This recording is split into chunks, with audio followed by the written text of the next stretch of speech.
केवल एक लोटा जल, एक लोटा जल नहीं है, तुम्हारा प्रेम है जो शिव पर उंडेलने के लिए जाते हो। तुम्हारे घर की दशा है जो शिव को देने के लिए जाते हो। अपने घरों का विचार है जो शिव को देने के लिए जाते हो।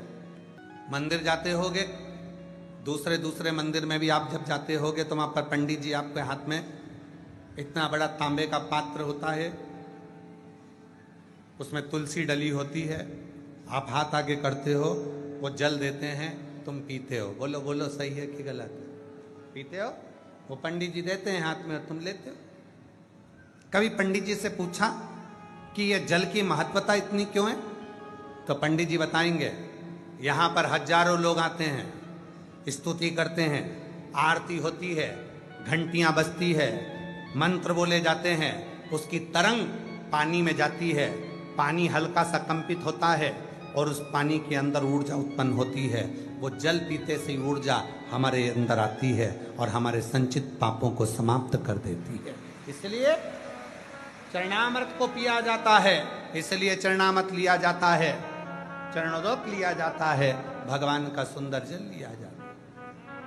जरा विचार करना, मंदिर में रखे हुए उस जल में तेज आता है और वो जल पीते से ही हम में तेज आ जाता है। उसी तरह अपने घर के मटके में, अपने घर के हंडे में, अपने घर की टंकी में, अपने घर के पानी में, जब वो मटके में पानी रहता है, हंडे में पानी रहता है, टंकी में पानी रहता है, उसमें से आप एक लोटा जल भरकर शिव के पास लेकर जाते हो। वो रसोई घर होता है, जिस रसोई घर में से पानी भरकर तुम जाते हो, रसोई घर के अंदर जो मटका है, हंडा है, टंकी है, उसका पानी लेकर जाते हो।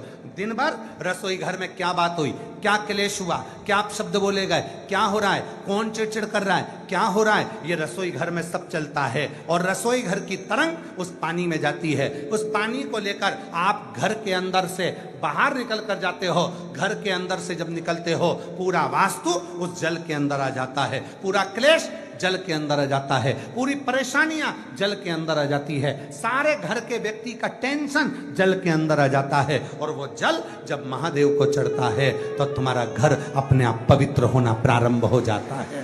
वो जल शुद्ध हो जाता है।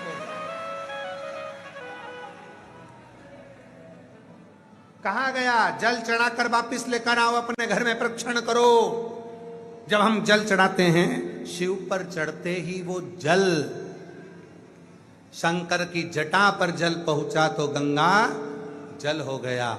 शिव के शिवलिंग पर चढ़ते ही जल गंगा जल हो जाता है। सप्त नदी, सप्त सरोवर, सारे तीर्थ, सब कुछ वही है।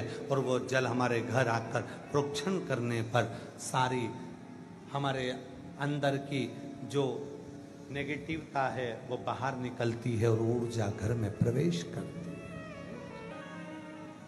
मझधार में है नैया, कश्ती भी पुरानी है, भोले बाबा सुन भी लो, ये मेरी कहानी है। मझधार में है नैया, कश्ती भी पुरानी है, भोले बाबा सुन भी लो, ये मेरी कहानी है। मझधार में है नैया। वो एक लोटा जल तुम्हारी समस्या का हल कैसे बनता है? सारी दुनिया के लोगों को टेंशन है, सीवर वाले महाराज ने केवल एक ही शब्द दिया है, एक लोटा जल। जम के बोलो जरा, एक लोटा जल।